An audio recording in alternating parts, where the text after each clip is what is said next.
Assalamualaikum warahmatullahi wabarakatuh dan salam sejahtera saya ucapkan. Saya dan rakan saya sebagai wakil kumpulan akan membentangkan tugasan modul PGT Part 3 iaitu Surat Perkeliling Ikhtisas Disiplin.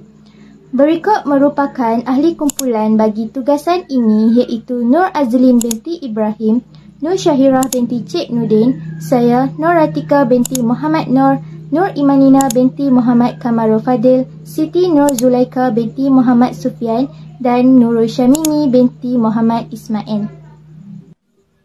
Sekarang, saya akan teruskan untuk pengenalan modul Surat Perkeliling Ikhtisas ini.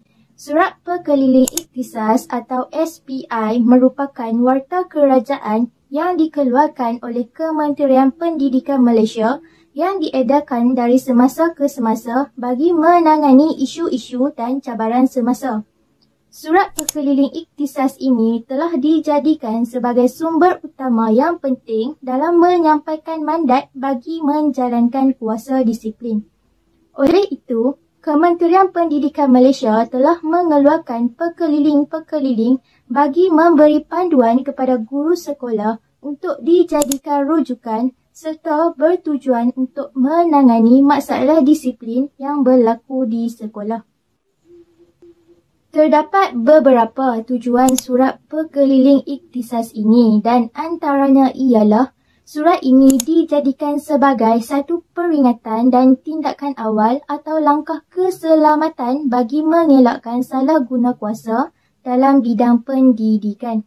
Seterusnya, Surat Perkeliling Ikhtisas ini juga menjadi langkah kawalan dan pencegahan bagi tujuan penjimatan dan salah guna kuasa. Selain itu, surat ini juga menjadi garis panduan dan maklumat kepada warga pendidik ketika melaksanakan tugas. Tujuan Surat Perkeliling Ikhtisas ini juga adalah untuk memperjelaskan peraturan sedia ada berkaitan pengurusan kurikulum, aspek profesional lain berhubung pengurusan pendidikan dan keguruan. Selain daripada mempunyai tujuan, pengenalan Surat Perkeliling Ikhtisas ini juga telah memberikan beberapa implikasi khususnya dalam bidang pendidikan. Antara implikasi Surat Perkeliling Ikhtisas ini terhadap sistem dan kualiti pendidikan ialah memudahkan melaksanakan tugas harian. Selain itu, Surat Perkeliling Ikhtisas ini juga memberi kemudahan dalam membuat sesuatu keputusan dan turut memberi kemudahan dalam membuat sesuatu perancangan. Di samping itu, Surat Perkeliling Ikhtisas ini juga memberi implikasi dalam membantu pengurusan menjadi lebih cekap dan berkesan.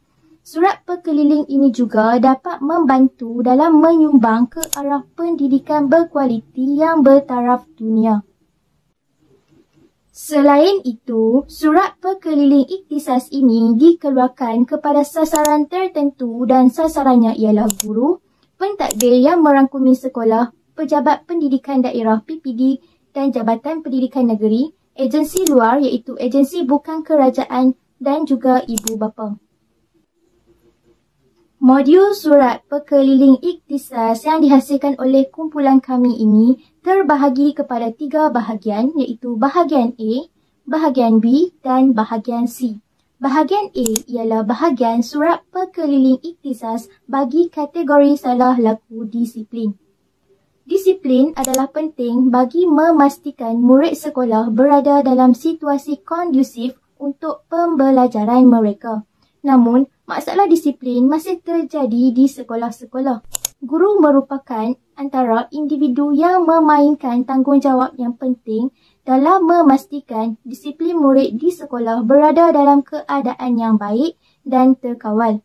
Oleh itu, pihak kementerian telah mengeluarkan Surat Perkeliling Ikhtisas ini bagi memberi panduan kepada guru tentang pengendalian masalah disiplin di sekolah. Beberapa surat perkeliling ikhtisas telah diwartakan oleh Kementerian Pendidikan Malaysia mengenai salah laku disiplin. Di dalam modul yang dihasilkan oleh kumpulan kami ini, terdapat 14 surat perkeliling ikhtisas mengenai salah laku disiplin. Antaranya ialah Surat Perkeliling Ikhtisas Bilangan 9 2001 yang berkaitan dengan penglibatan pelajar dengan kegiatan negatif. Surat ini telah dikeluarkan oleh Kerajaan pada 23 Julai 2001 kerana terdapat murid-murid sekolah yang terlibat dalam kegiatan negatif seperti kumpulan black metal, skinhead, punk dan cyber cafe. Aktiviti ini boleh menjejaskan penumpuan pelajaran murid-murid dan bagi murid yang beragama Islam akan menjejaskan akidah mereka. Surat ini dikeluarkan bagi membendung dan mengatasi masalah ini dan Jabatan Pendidikan Negeri JPN, Pejabat Pendidikan Bahagian atau Daerah PPB atau PPD dan sekolah mestilah mengadakan program-program untuk memberi kesedaran akan kesan negatif jika terlibat dengan kumpulan-kumpulan berkenaan. Jabatan Pendidikan Negeri juga diminta untuk melaporkan dengan segera kejadian serius yang berlaku di sekolah tanpa menunggu arahan melalui surat atau faksimile dari Pejabat Ketua Pengarah Pendidikan Malaysia. Selain itu, surat perkeliling ikhtisas mengenai salah laku disiplin yang seterusnya ialah Surat Perkeliling Ikhtisas Bilangan 4 2010 mengenai ujian yurin murid sekolah. Surat ini telah dikeluarkan pada 8 Februari 2010 oleh Kementerian Pendidikan Malaysia kerana mereka sedar perbuatan menggunakan dadah dalam kalangan murid sekolah merupakan masalah yang serius. Oleh itu, untuk tujuan pendidikan pencegahan dan bimbingan ujian yurin kepada murid-murid di sekolah akan dilaksanakan oleh Kementerian Pendidikan Malaysia dengan kerjasama Agensi Anti Dadah Kebangsaan AADK. Buku tata cara tindakan ke atas kes-kes penggunaan dadah dalam kalangan murid di sekolah juga telah dibekalkan di sekolah-sekolah. Tambahan pula, segala maklumat berkaitan murid yang terlibat dalam ujian yurin yang dilaksanakan adalah sulit. Berikut merupakan antara surat perkeliling ikhtisas yang berkaitan salah laku disiplin dalam bahagian A. Bahagian B dan bahagian C akan dijelaskan oleh rakan kumpulan saya. Baiklah, saya akan menyambung pembentangan yang seterusnya, iaitu bahagian B, surat perkeliling ikhtisas dari segi etika pemakaian. Beberapa surat perkeliling ikhtisas telah diwartakan oleh Kementerian Pendidikan Malaysia, KPM, mengenai pemakaian murid-murid sekolah.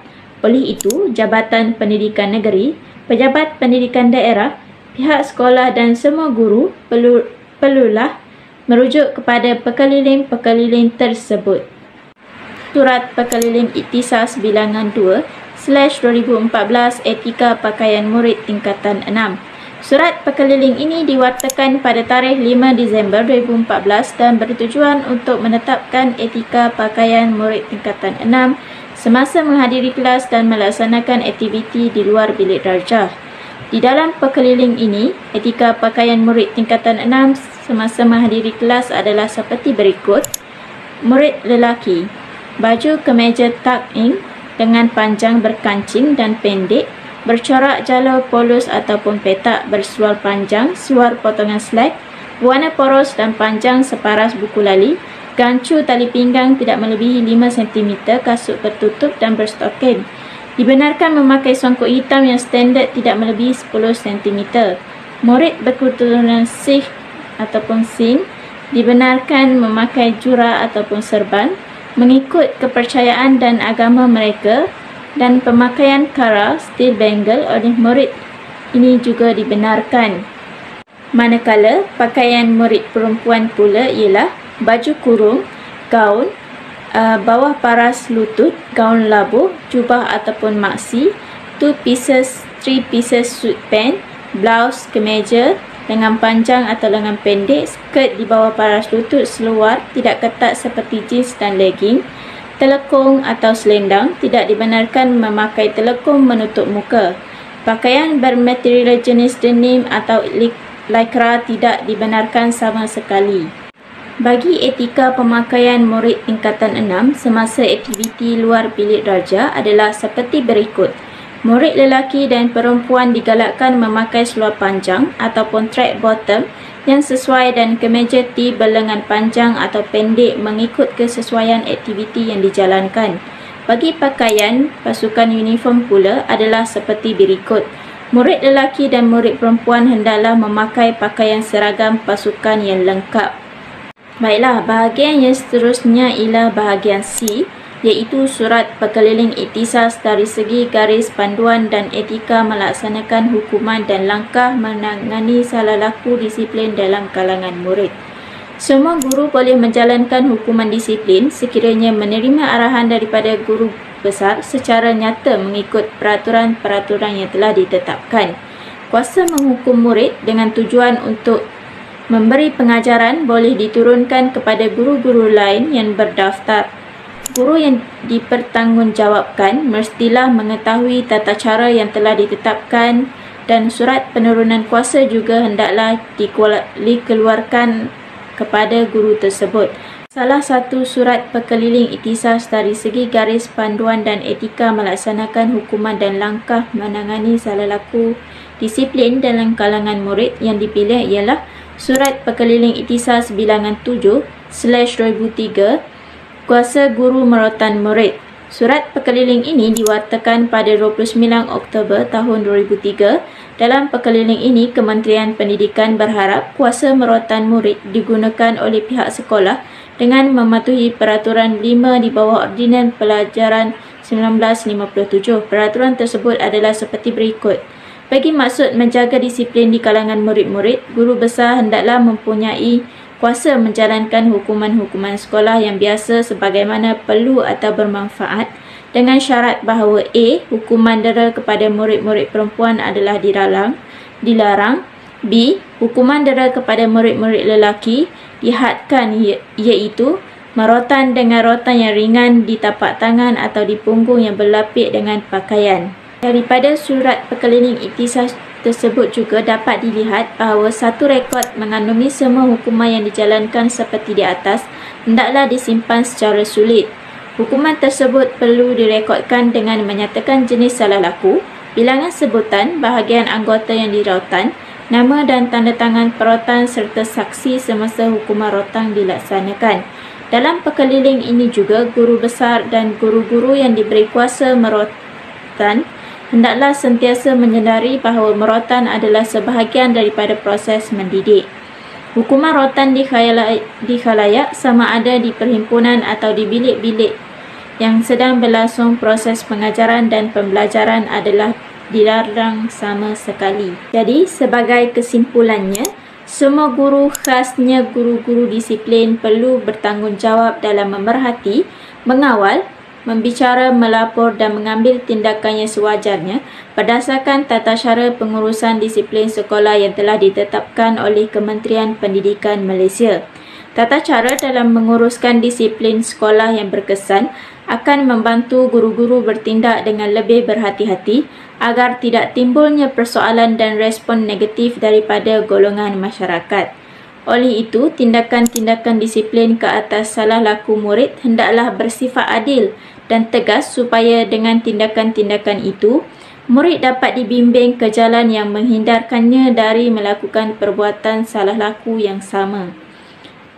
Sekian, itu saja pembentangan daripada kumpulan kami.